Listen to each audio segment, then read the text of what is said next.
Hello, and welcome to 31 Days of Horror, B-Movie Euphoria style. It is day 12, and welcome to it. Hopefully, you guys are having a great October. Uh, I'm having kind of up and downs with these films. A little bit disappointed yesterday. I did find out actually that there is a version of Leatherface out there with like all the restored gore and everything that was cut out is put back in, and so I kind of want to see that. It may make it a better film, but in general, it just wasn't entertaining. So I can't really imagine um, just a little bit more gore added making it a better movie. But you never know. I do want to see that gore. Speaking of cut out scenes out of horror films, our movie today is Living Dead Girl. So, this is a 1982 French film from Jean Rollin, and I'm probably not saying that right, but it is extremely French, and it gets extremely gory, and it's a little slow, but I very much enjoyed it. Um, Apparently, when this was sent to British censors, they were like, no. And they just like cut out all the really good scenes. Thankfully, Redemption here, who puts out a lot of good stuff, is definitely an old DVD, so it doesn't look as great as a lot of TVs. But I watch VHS, so what do I care? But they put in all of the cutout scenes. This is fully restored, and despite it not looking very great, there are a lot of incredible locations. It's shot in France. It's shot on location in this beautiful castle, and everything you can tell that like nothing was in a studio. This is all just like either out in the fields in France in this small town, which is this very lovely, quaint small town. But anyway, so the movie is about, well, it starts off with these basically criminals. They're not really thieves, but they go to this mansion. They go to the underground tombs that are under this mansion because, if you're rich and weird, you want to get buried underneath your house. Anyway, so they go there to dump some, it looks like toxic waste into these tombs because nobody lives there. So they're like, well, let's just put all this toxic waste here because somebody's paying us to do it. So let's do it. And they're putting this toxic waste away and using no using no kind of like gear or anything. Obviously, they're criminals and they shouldn't be there, but you want to wear some kind of protection. The most they do is they like put a scarf around their mouth when they go down there, and when they store that shit down there. And one of the guys is like, "Yeah, there's gas down there. You don't want to breathe it." I'm like, "No, you don't. You don't want to go down there with at all." So anyway, they drop a couple of cans down there, and then one of the guys is like, "Okay, there's some very rich women buried here, a mother and her daughter. So let's look through their caskets and see what we can find."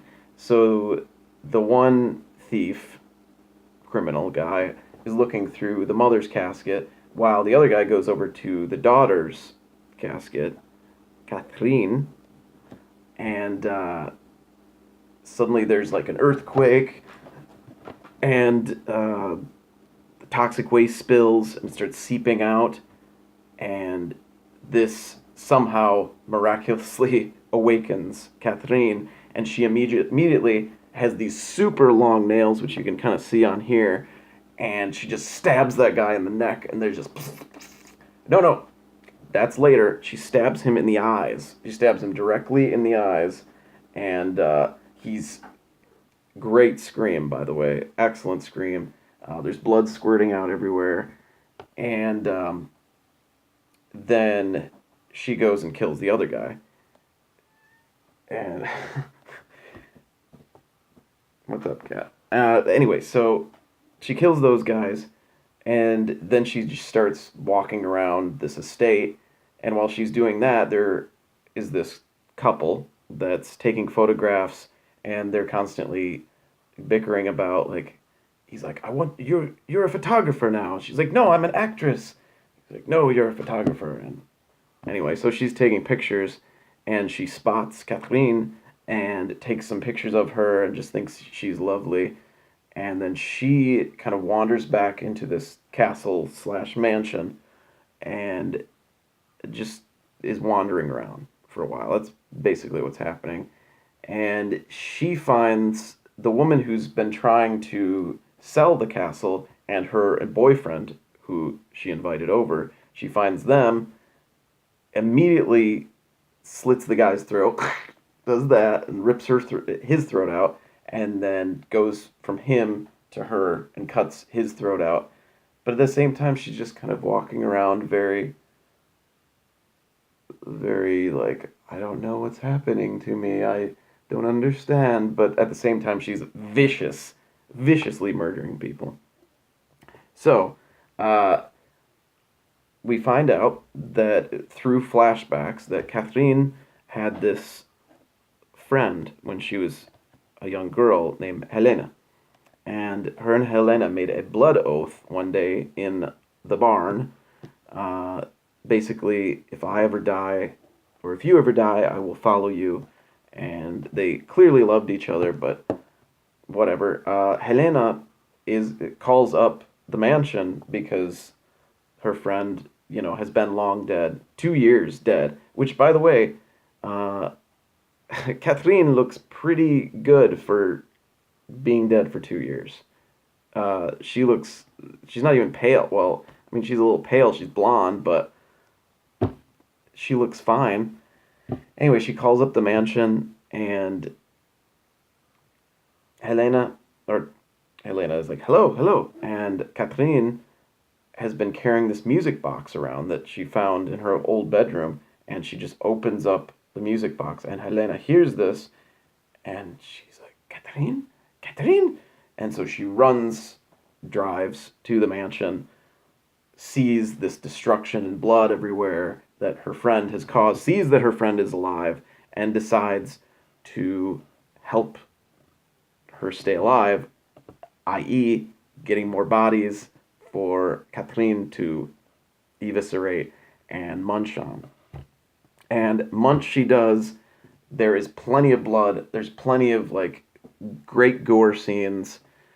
But at the same time, Catherine has this guilt about, she kind of knows who she is or was, but at the same time, she also knows what she's doing is wrong by killing all these people and drinking their blood. She's like, I am evil. I want you to kill me. Take care of me. But her friend Helena cannot let go because she loves her friend so much, and so just keeps providing her with more meat. So that goes on for a little bit. She finds like a woman driving by. She invites her back to the castle, and she gets killed. Anyway, so onward to the photographer young lady.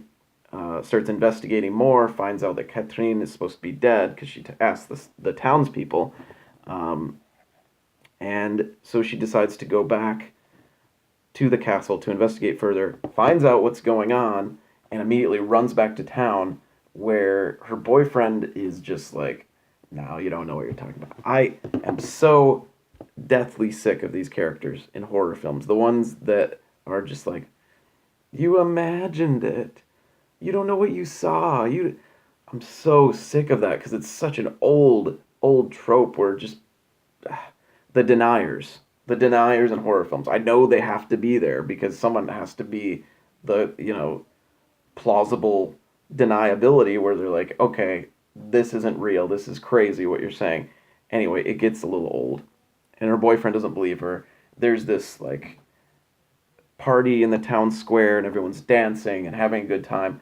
And looking directly at the camera constantly. Like everyone in the town at some point looks directly into the camera. And all I'm saying is they needed a little bit better with, the extra wrangling, because every single person in town looked at the camera at some point, and that was a little distracting.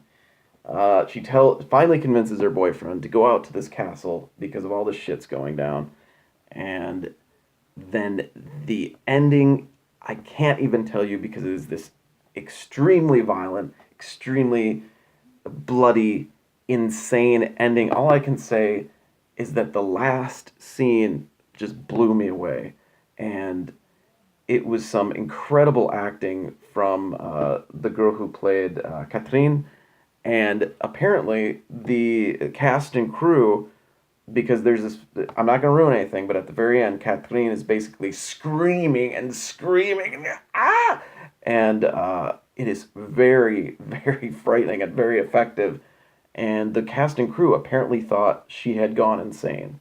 Like, because she had collapsed during production, she had, like, felt very strange throughout production. So everyone thought in this last shot that she had gone absolutely nuts. And I can see why. Anyway, this movie is fantastic. It might be a little harder to find. I found this at FYE, weirdly enough. But it's definitely, it's slow. There isn't really a soundtrack. There's barely any music in it except for when they're having like the town dance and everything, and at the very end, finally some music comes in. But it doesn't. You never want to turn it off though. It's engaging and fun, and I very much recommend it. Living Dead Girl. Thank you for watching day 12 of B Movie Euphoria's 31 Days of Horror. See you tomorrow. Thank you very much.